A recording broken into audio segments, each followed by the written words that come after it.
महाराष्ट्राला हादरवून सोडणाऱ्या एका प्रकरणाची ही गोष्ट आहे। एक भोंदू बाबा, महिलांवर अत्याचार, गुप्त व्हिडिओ, हनी ट्रॅप आणि आता यात राजकीय लोकांचाही संबंध असल्याचा मोठा आरोप। हे सगळं ऐकूनच अंगावर काटा येतो, पण या कथेतला खरा धक्का अजून पुढे आहे। नमस्कार, मी किशोरी खांडेकर आणि तुम्ही पाहत आहात अनफिल्टर्ड महाराष्ट्र। नाशिक एक शांत, धार्मिक आणि वेगाने विकसित होणारं शहर। पण या शहरात काही महिन्यांपूर्वी एक असं जाळं विणलं जात होतं ज्याचा अंदाज कोणालाही नव्हता। अशोक खरात नावाचा एक व्यक्ती, स्वतःला भोंदू बाबा म्हणून सादर करणारा, लोकांच्या अडचणी सोडवण्याच्या नावाखाली महिलांना जाळ्यात ओढत होता।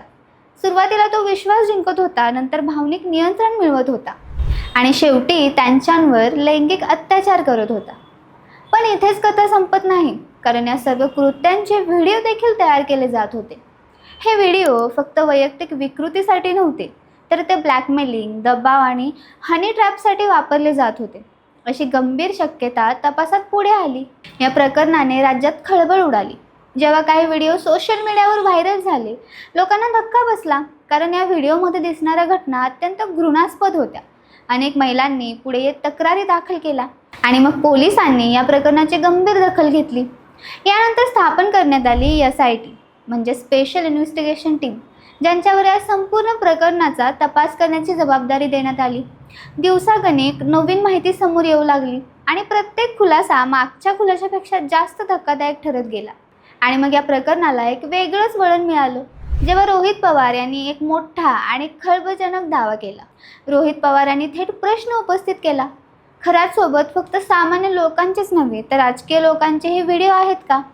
हा प्रश्न विचारता संपूर्ण राजकीय वर्तुळात खळबळ माजली।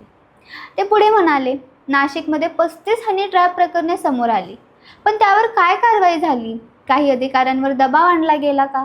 काहींना गप्प बसवण्यात आलं का? आणि हे व्हिडिओ बाहेर कसे आले? ही फक्त शंका नव्हती, तर एक गंभीर संकेत होता की या प्रकरणात एक फक्त व्यक्ती दोषी नाही, तर एक मोठं नेटवर्क असू शकतं। रोहित पवार यांच्या मते हे प्रकरण जितकं दिसतंय त्यापेक्षा खूप मोठं आहे आणि जर खरंच यात राजकीय नेत्यांचे व्हिडिओ असतील तर ते बाहेर येणं गरजेचं आहे। त्यांनी स्पष्ट शब्दात सांगितलं, सगळ्यांची चौकशी झाली पाहिजे, कोणत्याही व्यक्तीला वाचवू नका। या विधानानंतर राजकारण तापलं, आरोप प्रत्यारोप सुरू झाले आणि प्रश्न उपस्थित झाला, खरंच या प्रकरणामागे काही मोठे चेहरे आहेत का? या प्रकरणातील एक महत्त्वाचा भाग म्हणजे हनी ट्रॅप। हा शब्द आपण अनेक वेळा ऐकतो, पण त्यामागचं वास्तव खूप भयानक असतं। एखाद्या व्यक्तीला प्रेम, आकर्षण किंवा मदतीच्या नावाखाली जाळ्यात अडकवणं, त्याचे गुप्त व्हिडिओ तयार करणं आणि नंतर त्याचाच वापर करून ब्लॅकमेल करणं, हे एक संघटित गुन्हेगारीचं स्वरूप आहे। नाशिकमधील या प्रकरणातही असंच काहीतरी घडलं का? हा प्रश्न आता SIT समोर आहे। तपास जसजसा पुढे सरकत आहे तसतसं अनेक धागेदोरे समोर येत आहेत। काही रिपोर्ट्सनुसार अशोक खरातला काही महत्त्वाची माहिती आधीपासून मिळत होती, विशेषतः समृद्धी महामार्गाच्या जमिनींबाबत। रोहित पवार यांनी यावरही मोठा आरोप केला। ते म्हणाले, समृद्धी महामार्ग कुठून जाणार हे आधीच माहिती असल्यामुळे काही राजकीय लोकांनी जमिनी खरेदी केल्या आणि खरातलाही आतून माहिती मिळाली, त्यामुळे त्यालाही फायदा झाला। जर हे खरं असेल तर हा फक्त लैंगिक शोषणाचा मामला नाही, तर यात आर्थिक गैरव्यवहार, इनसायडर माहितीचा गैरवापर आणि राजकीय हस्तक्षेप यांचा मोठा खेळ असू शकतो। याच दरम्यान रोहित पवार यांनी आणखी एक मागणी केली जी खूप चर्चेत आली। त्यांनी सांगितलं की खराच्या जमिनी विकून त्या पैशांचा वापर विद्यार्थ्यांच्या शिक्षणासाठी करा। ही मागणी समाजासाठी सकारात्मक वाटत असली तरी त्यामागचा मुद्दा स्पष्ट होता, गुन्हेगारांच्या संपत्तीचा समाजहितासाठी वापर। पण या सगळ्यात सर्वात मोठा प्रश्न अजूनही अनुत्तरित आहे, त्या व्हिडिओमध्ये नेमकं कोण आहे? सामान्य लोक की काही प्रभावशाली राजकीय चेहरे? जर खरंच यात राजकीय नेत्यांचा सहभाग असेल तर त्याचा परिणाम फक्त एका प्रकरणापुरता मर्यादित राहणार नाही, तर संपूर्ण राज्याच्या राजकारणावर त्याचे पडसाद उमटू शकतात। SITवर आता प्रचंड दबाव आहे, कारण लोकांना सत्य हवं आहे आणि तेही पूर्ण सत्य।